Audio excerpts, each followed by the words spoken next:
இந்த புதிய தொடரில் சாலமோன் எழுதிய உன்னத பாட்டு பற்றிய விளக்கங்களை சனிக்கிழமை தோறும் மாலை 5 மணிக்கு முதல் அதிகாரம் முதல் 8ஆம் அதிகாரம் வரை தலைப்புகளின் அடிப்படையில் தியானிக்கப் போகின்றோம். இயேசு கிறிஸ்து தமது சரீரமாகிய சபைக்கும் தமக்கும் நடுவே இருக்கின்ற அன்பையும் உறவையும் வெளிப்படுத்துகின்ற நூலாக இந்த உன்னத பாட்டு அமைந்திருக்கின்றது. இந்த வேத வசனங்களை ஆவிக்குரிய அர்த்தங்களுடன் ஆராய்ந்து பார்க்கும்போது நாம் சரியான விதத்தில் இதை புரிந்து கொள்ள முடியும். என் நேசராகிய இயேசுவே, நீர் என்னுடையவர் என்பதன் ஆழமான அர்த்தத்தை விளங்கிக் கொள்ள முடியும்.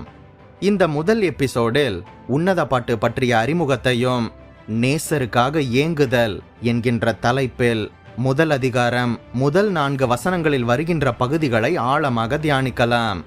இது நிச்சயமாக உங்களுக்கு பயனுள்ளதாக இருக்கும் என்று நம்புகின்றேன்.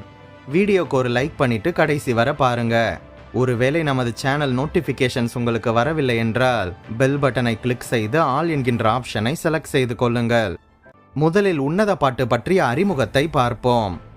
சாலமோனின் இளமை காலத்திலே அவருடைய உள்ளம் கர்த்தரோடு இணைந்திருந்த வேளையிலே அவர் உன்னத பாட்டை எழுதினார் என்றும், சாலமோனின் மத்திய வயதிலே தன்னுடைய ஞானத்தை கொண்டு அனுபவங்களை கொண்டு நீதிமொழிகளை எழுதினார் என்றும், சாலமோனின் வயதான காலத்திலே எல்லாவற்றையும் அனுபவித்த பின்பு வாழ்க்கையின் அர்த்தத்தை புரிந்து கொண்ட பின்பு மாயை மாயை எல்லாம் மாயை என்று பிரசங்கி புஸ்தகத்தை எழுதினார் என்று ஆராய்ச்சியாளர்கள் சொல்கின்றனர். சாலமோன் தேவனுடைய அன்பினால் நிறைந்து பரிசுத்த ஆவியானவரின் துணை கொண்டு எழுதிய பாடல்தான் இந்த உன்னத பாட்டு. உன்னத தேவன் அந்த பாடலோடு இணைந்து உன்னதமான ரகசியங்களையும் மணவாளன் மணவாட்டிக்கிடையே உள்ள மகிமையான ரகசியங்களையும் இந்த பாடலில் வெளிப்படுத்தி கொடுத்திருக்கின்றார். இந்த நூலை எழுதியவர் ராஜாவாகிய சாலமோன் என்பதற்கு உன்னத பாட்டு 1:1 ராஜாக்கள் 4:32 வசனங்கள் ஆதாரமாக இருக்கின்றது. இந்த உன்னத பாட்டானது கிமு 971 முதல் 950 ஆகிய காலகட்டத்தின் இடையில் எழுதப்பட்டிருக்க வேண்டும் என்று கணக்கிடப்படுகின்றது. இது சாலமோன் பாடிய பாடல்கள் என்று பன்மையில் கூறப்படாமல் உன்னத பாட்டு என்று ஒருமையில் கூறப்பட்டிருக்கின்றது. உன்னத பாட்டு என்பது ஆங்கிலத்தில் சாங் ஆஃப் சாங்ஸ் என்று கூறப்பட்டிருக்கின்றது. இதன் அர்த்தம் என்ன? பாடல்களுக்கெல்லாம் பாடல் என்பதுதான் இதன் அர்த்தம். அப்படியானால் இந்த உலகத்திலும் பரலோகத்திலும் உள்ள பாடல்கள் அனைத்திற்கும் மேலான ஒரு பாடல் என்பதை இது தெளிவாக்குகின்றது. உன்னதம் என்றால் என்ன என்று முதலில் பார்ப்போம்.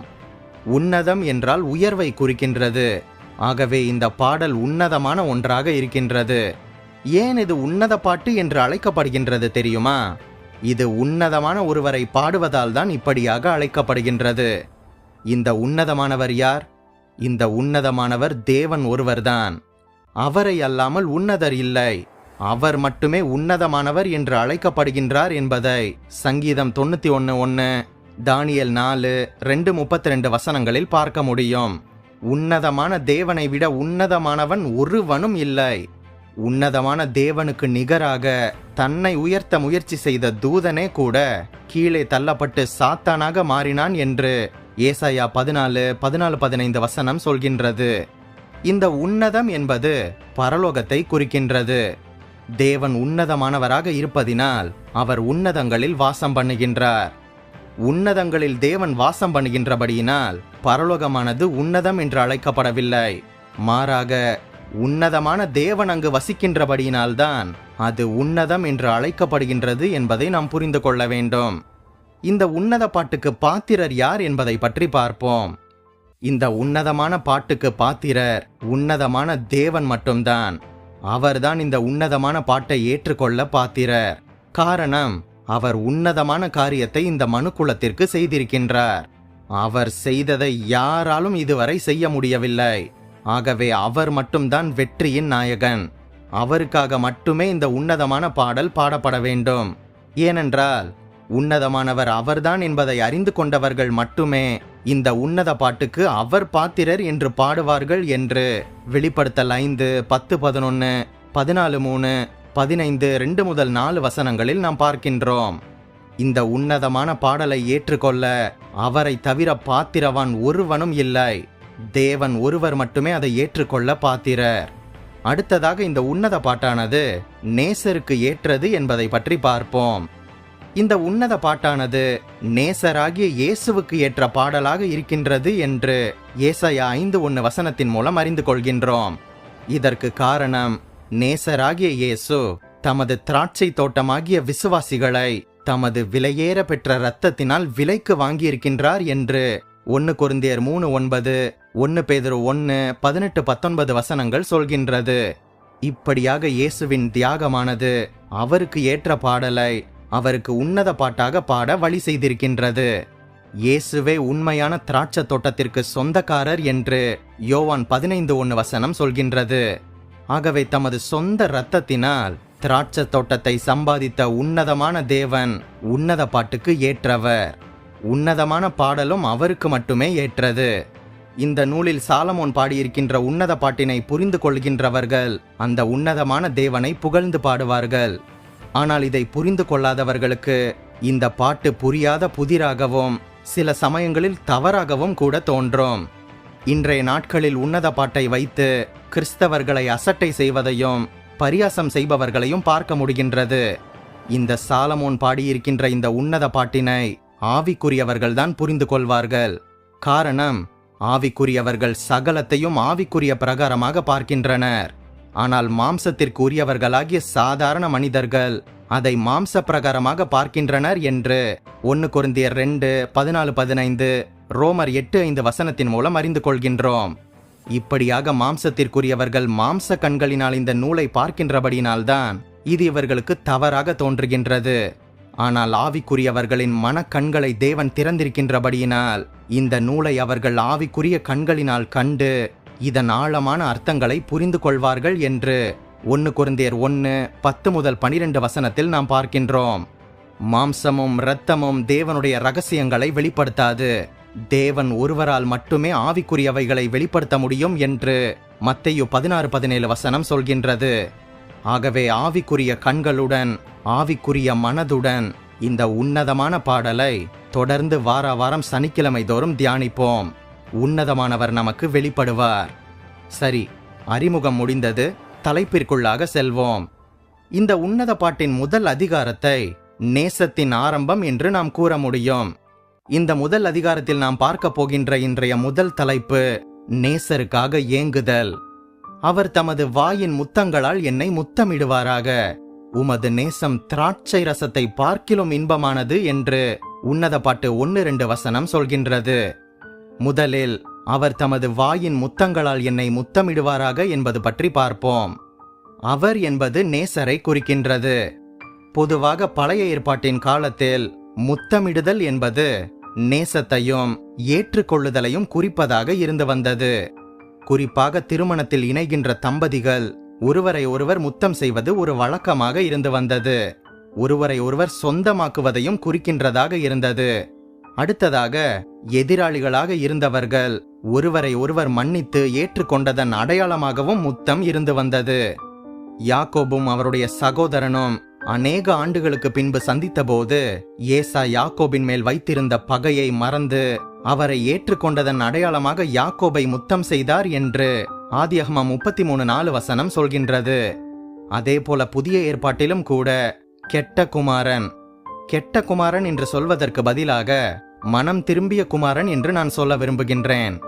இப்படியாக இந்த இளைய குமாரனாகிய மனம் திரும்பி வந்த குமாரன் வந்தபோது அவனுடைய தகப்பன் அவனை முத்தமிட்டார் அல்லவா? இது எதை காட்டுகின்றது? மகனின் தவறுகள் அனைத்தையும் மறந்து அவனை ஏற்றுக்கொண்டதை இது நமக்கு காட்டுகின்றதல்லவா? ஆகவே இருவர் அன்பில் இணைய வேண்டும் என்றால் ஒருவரை ஒருவர் ஏற்றுக்கொள்ள வேண்டும். இப்படியாக அவர் தமது வாயின் முத்தங்களால் என்னை முத்தமிடுவாராக என்று கூறும்போது தன்னை முத்தமிடுபவரை ஏற்றுக்கொள்ள விரும்புவதை இந்த வார்த்தைகள் வெளிப்படுத்துகின்றது. தான் விரும்பாத நபர் தன்னை முத்தமிடுவதை யாரும் விரும்புவதில்லை அல்லவா? ஆகவே தான் விரும்பும் நேசர் தன்னை ஏற்றுக்கொள்ளும்படியாக இந்த கன்னிகை கேட்கின்றாள். எந்த ஒருவனோ எந்த ஒருத்தியோ நாயகராகிய இயேசுவை முத்தம் செய்து ஏற்றுக்கொள்கின்றார்களோ அவர்களையும் இயேசு ஏற்றுக்கொள்வார் என்று சங்கீதம் 2:12, வெளிப்படுத்தல் 3:20 வசனங்களில் நாம் பார்க்க முடியும். இயேசு நமது பாவங்களை மன்னித்து தேவனுடன் நம்மை ஒப்புரவாக்குவது நம்மை முத்தமிடுவதற்கு சமானமாக இருக்கின்றது என்பதை சங்கீதம் 85:10, கொலோசையர் 1:21, எபேசியர் 2:14-16 வசனங்கள் வெளிப்படுத்துகின்றது. இந்த நேசராகிய இயேசு கிறிஸ்து யாரையும் கட்டாயப்படுத்துகின்றவர் அல்ல. யார் அவருடைய அன்பின் முத்தத்தை எதிர்பார்க்கின்றார்களோ அவர்களை மட்டுமே அவர் முத்தம் செய்து ஏற்றுக்கொள்கின்றார். அடுத்ததாக, உமது நேசம் திராட்சை ரசத்தை பார்க்கிலும் இன்பமானது என்பதை பற்றி பார்ப்போம். பொதுவாக இந்த திராட்சை ரசமானது பழைய ஏற்பாட்டு மனிதர்களின் உணவு மற்றும் விருந்துகளில் முக்கியமான இடத்தை பிடித்திருந்தது. இயேசு கிறிஸ்துவின் முதலான அற்புதமே கூட இந்த திராட்சை ரசத்தின் மூலமாகத்தான் வெளிப்பட்டது என்று யோவான் 2:1-11 வசனங்களில் பார்க்கின்றோம். திராட்சை ரசம் வேறு, மதுபானம் வேறு என்பதை நாம் புரிந்து கொள்ள வேண்டும். அதாவது கிரேப் ஜூஸ் வேறு, ஆல்கஹால் என்பது வேறு என்பதை புரிந்து கொள்ள வேண்டும். இந்த திராட்சை ரசமானது அருந்தும் போது இன்பத்தையும் அதற்கு பிறகு சரீரத்திற்கு ஆரோக்கியத்தையும் கொடுக்கின்றது. ஆனால் இது மனிதனுக்கு ஜீவனை கொடுப்பதில்லை. ஆனால் இங்கு கூறப்பட்டிருக்கின்ற உமது நேசம் என்பது கன்னிகை நேசிக்கின்ற நேசரின் நேசமாக இருக்கின்றது. இந்த நேசரின் நேசமானது திராட்சை ரசத்தை விட இன்பமாக இருப்பதற்கான காரணம் என்ன? சாதாரண திராட்சை ரசம் தருகின்ற இன்பத்தை விட நேசரின் நேசமானது மிக சிறந்ததாக இருக்கின்றது. இதற்கு காரணம், நேசரின் நேசமானது ஜீவனை தருகின்றது. நேசரின் நேசமானது உண்மையான திராட்சை ரசத்தை கொடுக்கின்றது. அந்த திராட்சை ரசமானது நித்திய ஜீவனுக்கான உடன்படிக்கையாக இருக்கின்றது என்று 1 கொரிந்தியர் 11:25 வசனம் சொல்கின்றது.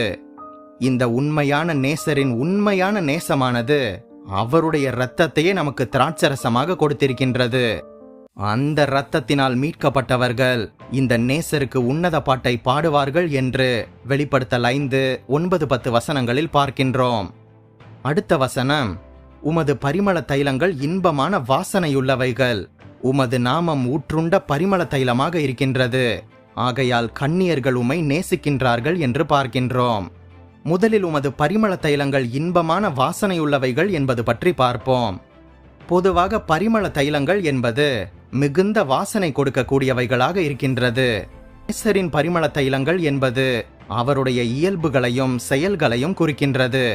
இந்த பரிமள தைலம் என்பது மனிதனின் நற்கிரியைகளை குறிப்பதாக இருக்கின்றது என்று பிரசங்கி 7:1 வசனம் சொல்கின்றது. அதே போலவே நேசரின் பரிமள தைலமானது அவர் தன்னுடைய கன்னிகையாகிய சபைக்காக தம்மையே சுகந்த வாசனையாக பரிமள தைலமாக ஒப்பு கொடுத்ததை குறிக்கின்றது என்று எபேசியர் 5:2 வசனம் மூலம் அறிந்து கொள்கின்றோம். இந்த பரிமள தைலங்கள் துர்நாற்றத்தை நீக்கி நறுமணத்தை வெளிப்படுத்தும் இயல்பு உடையது. அதே போலவே இயேசுவாகிய நேசர் சுகந்த வாசனையாக தம்மை தாமே ஒப்பு கொடுத்த போது மனிதர்களின் பாவத்தின் துர்நாற்றம் மறைந்தது.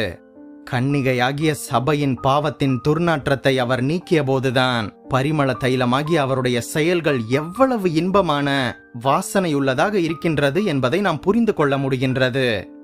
இயேசு கிறிஸ்துவின் நேசத்தை புரிந்தவர்களால் மட்டுமே அவருடைய பரிமள தைலத்தின் வாசனையை உணர முடியும். அடுத்ததாக, உமது நாமம் ஊற்றுண்ட பரிமள தைலமாக இருக்கின்றது என்பதை பற்றி பார்ப்போம். இந்த நேசருடைய கிரியைகளும் இயல்புகள் மட்டுமல்லாமல் அவருடைய நாமமும் பரிமள தைலமாக இருக்கின்றது. இந்த உலகத்தில் எத்தனையோ நாமங்கள் இருக்கின்றது, ஆனால் இந்த நேசரின் நாமம் மட்டுமே உயர்ந்தது என்று அப்போஸ்தலர் 4:12, பிலிப்பியர் 2:11 வசனம் சொல்கின்றது. இந்த இயேசு என்கின்ற நாமத்தில் இருக்கின்ற அன்பின் வாசனையானது உலகெங்கிலும் உள்ள அநேகரை கவர்ந்து தன்வசமாக இழுக்கின்றது. ஊற்றுண்ட பரிமள தைலம் என்றால் என்ன? எந்த ஒரு வாசனை பொருளாக இருந்தாலும் ஒரு பாட்டிலில் போட்டு அதை அடைத்து வைத்தால் வாசனை வெளிவருவதில்லை. ஆனால் அதை திறக்கும் போது வாசனை வெளியே வரும். ஊற்றுண்ட பரிமள தைலம் என்று கூறும்போது வெளியே வந்த அல்லது வெளிப்படுத்தப்பட்ட என்கின்ற அர்த்தம் இங்கு காணப்படுகின்றது. பரிமள தைலமானது ஊற்றப்பட்டால் அங்கு உள்ள அனைவருக்கும் அது வாசனை கொடுக்கும் அல்லவா? பொதுவாக லேசாக தொட்டாலே வாசனை வீசக்கூடியவை முழுவதுமாக ஊற்றப்பட்டால் அது எவ்வளவு வாசனை வீசும்! இப்படியாக நேசரின் நாமம் பழைய ஏற்பாட்டின் காலத்தில் மறைக்கப்பட்டிருந்தது. ஆனால் அது புதிய ஏற்பாட்டு காலத்தில் வெளிப்படுத்தப்பட்டு உலகெங்கிலும் ஊற்றப்பட்டிருக்கின்றது என்று யோவான் 17:6 வசனத்தின் மூலம் நாம் அறிந்து கொள்ள முடியும். ஊற்றப்பட்ட இயேசு என்கின்ற நேசரின் நாமமானது உலகெங்கிலும் வாசனை வீசி அநேகரை தன் வசம் இழுக்கின்றது. அவருடைய நாமத்தில் உள்ள வாசனையை உணர்கின்றவர்கள் இயேசு கிறிஸ்துவை பற்றி கொள்கின்றனர். அடுத்ததாக, ஆகையால் கன்னியர்கள் உம்மை நேசிக்கின்றார்கள் என்பதை பற்றி பார்ப்போம். இப்படியாக நேசரின் நாமம் பரிமள தைலமாக இருக்கின்றபடியினால் கன்னியர்கள் அவரை நேசிக்கின்றனர். இங்கு கூறப்பட்டிருக்கின்ற கன்னியர்கள் என்பது யாரை குறிக்கின்றது? நேசராகிய இயேசுவை ஏற்றுக்கொண்ட எல்லாரும் அவருக்காக காத்திருக்கின்ற கன்னிகைகளாக அறியப்படுகின்றனர் என்று மத்தேயு 25:1-11, 2 கொரிந்தியர் 11:2 வசனத்தில் நாம் பார்க்கின்றோம். இவர்கள் நேசரின் கன்னிகைகளாக எப்போது மாறினார்கள் தெரியுமா? நேசரின் நாமத்தில் உள்ள பரிமளத்தின் வாசனையை அறிந்து அதை உணர்ந்தபோது நேசரை ஏற்றுக்கொண்டு, அதாவது இயேசு கிறிஸ்துவை ஏற்றுக்கொண்டு அவரை நேசிக்கின்றனர். ஆனால் இயேசு என்கின்ற நாமத்தில் இருக்கின்ற வாசனையை அறியாதவர்கள் அவரை நேசிக்கும் கன்னியர்கள் அல்ல. அடுத்த வசனம், என்னை இழுத்து கொள்ளும், உமக்கு பின்னாலே ஓடி வருவோம். ராஜா என்னை தமது அறைகளில் அழைத்து கொண்டு வந்தார். நாங்கள் உமக்குள் களி கூர்ந்து மகிழுவோம். திராட்சரசத்தை பார்க்கிலும் உமது நேசத்தை நினைப்போம். உத்தமர்கள் உம்மை நேசிக்கின்றார்கள் என்று வருகின்றது. முதலில் என்னை இழுத்து கொள்ளும் என்பது பற்றி பார்ப்போம். நேசரிடம் தான் செல்வதை விட நேசர் தன்னை இழுத்து கொள்ள வேண்டும் என்று கன்னிகை விரும்புகின்றாள். நேசரை நேசிப்பது உண்மைதான். ஆனால் அவர் இழுத்து கொள்ளாவிட்டால் அவரிடம் வர இயலாது என்பதை நன்றாக அறிந்தவள் என்னை இழுத்து கொள்ளும் என்று கூறுகின்றாள். இந்த நேசர் இழுக்க வேண்டும் என்பதும் கூட ஒரு மிக முக்கியமான ஒன்று என்பதை ஓசியா 11:4, யோவான் 6:44 வசனத்தின் மூலம் அறிந்து கொள்கின்றோம். பாவத்தின் பிடியில் சிக்கி வெளியே வர முடியாமல் நேசரின் பாசத்திற்காக ஏங்கி, நேசர் என்னை இழுத்து கொள்ள மாட்டாரா என ஏங்குகின்ற கன்னிகைகள் அனைவரையும் அவர் நிச்சயமாக இழுத்து கொள்ளுவார். அடுத்ததாக, உமக்கு பின்னே ஓடி வருவோம் என்பதை பற்றி பார்ப்போம். தன்னை குறித்து ஒருமையில் பேசிய இந்த கன்னிகை மற்றவர்களையும் இணைத்து இப்போது பன்மையில் கூறுகின்றாள். ஏற்கனவே கன்னியர்கள் என கூறியவள் இப்போது ஓடி வருவோம் என்று மீண்டும் பன்மையில் கூறுகின்றாள். இதற்கு காரணம் என்ன? இந்த கன்னிகையான சபையானது ஒரே ஒரு நபரை மட்டும் உடையதல்ல. சபையானது எண்ணற்ற நபர்களை கொண்டதாகும். நேசர் யாரையெல்லாம் தம்மிடம் இழுக்கின்றாரோ அவர்கள் அவருக்கு பின்னே ஓடி வருவார்கள் என்று யோவான் 6:67-69, 17-12 வசனத்தில் பார்க்கின்றோம். இப்படியாக நேசரினால் இழுக்கப்பட்டவர்கள் அவருக்கு பின்பாக ஓடி வருகின்றார்கள் என்று யோவான் 10:4 வசனம் சொல்கின்றது. அடுத்ததாக, ராஜா என்னை தமது அறைகளில் அழைத்து கொண்டு வந்தார் என்பது பற்றி பார்ப்போம். நேசராகிய ராஜா யாரை இழுத்து கொள்கின்றாரோ அவர்களை தமது அறைகளுக்குள் அழைத்து வருவார். தமது அறைகள் என்பது ராஜாவுக்காக மட்டுமே அமைத்திருக்கின்ற அறைகளை குறிக்கின்றது. மத்தேயு 25:10 வசனத்தின்படி ராஜா நேசிக்கின்ற கன்னிகைகள் அவருடைய அறைகளில் பிரவேசிக்க உரிமையுள்ளவர்கள் அல்லவா? யோவான் 14:2-3 வசனத்தின்படி இந்த நேசரை விரும்பி அவரால் இழுத்து கொள்ளப்பட்டு அவருக்கு பின்னே ஓடி அவருக்காக காத்திருப்பவர்களை தமது அறைகளில் சேர்த்து கொள்ள ராஜா ஆவலுடன் வருவார் அல்லவா? ராஜா கன்னிகைகளை தமது அறைகளில் அழைத்து கொண்டு போவது என்பது அவருக்கும் நமக்கும் இருக்கின்ற உறவு மற்றும் ஐக்கியம் போன்றவைகளை குறிக்கின்றது. இப்படியாக ராஜாவுடன் ஐக்கியம் கொண்டு அவருடன் நல்லுறவு வைக்காதவர்களை அவர் அழைத்து கொண்டு போக மாட்டார் என்று யோவான் 14:21-23, வெளிப்படுத்தல் 3:20 வசனம் சொல்கின்றது. உண்மையான கன்னிகைகளை மட்டுமே அறைக்குள்ளாக அழைத்து செல்வார் என்று சங்கீதம் 45:14-15 வசனம் விளக்குகின்றது. அடுத்ததாக, நாங்கள் உமக்குள் களி கூர்ந்து மகிழுவோம் என்பது பற்றி பார்ப்போம். ராஜாவையே மகிழ்ச்சியாக எண்ணி அவருக்குள் மகிழ்வது எவ்வளவு மேன்மையான ஒன்று! ஆனால் இந்த ராஜாவின் பொருட்களை நேசித்து ராஜாவை விட்டுவிடுகின்றவர்கள் ஏராளம் பேர் இருக்கின்றனர். அதாவது ராஜா தருகின்ற ஆசீர்வாதங்களை மட்டும் ஏற்றுக்கொண்டு ஆனால் ராஜாவை கண்டு கொள்ளாதவர்கள் பலர் இருக்கின்றனர். ஆனால் ராஜாவினால் இழுக்கப்பட்டவர்கள் ராஜாவை மட்டுமே நம்பி அவருக்குள் களி கூர்ந்து மகிழுவார்கள் என்று பிலிப்பியர் 4:4 வசனம் கூறுகின்றது. ஏனென்றால் ராஜாவை ஏற்றுக்கொண்டாலே போதும், அவருக்குள் களி கூர்ந்தாலே போதும், அவருடைய ஆசீர்வாதங்கள் எல்லாம் நம்முடைய ஆசீர்வாதங்களாக மாறிவிடும் அல்லவா? அடுத்ததாக, திராட்சரசத்தை பார்க்கிலும் உமது நேசத்தை நினைப்போம் என்பது பற்றி பார்ப்போம்.